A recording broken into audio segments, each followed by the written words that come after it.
Police బండిలో diesel లేక పోలీసులు బండ్లు నూక్కుంటా పోతా ఉన్నారు. ఈ రోజు రాష్ట్రంలో ఇది పరిస్థితి. మరి హోంమంత్రి ఎవరయ్యా అంటే ద గ్రేట్ రేవంత్ రెడ్డి గారు.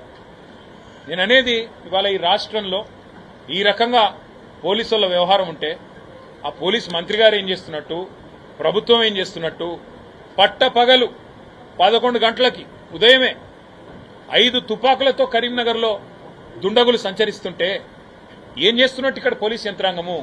గుడ్డి గుర్రాల పనులు దొమ్ముతున్నారా? ఏం చేస్తున్నారు?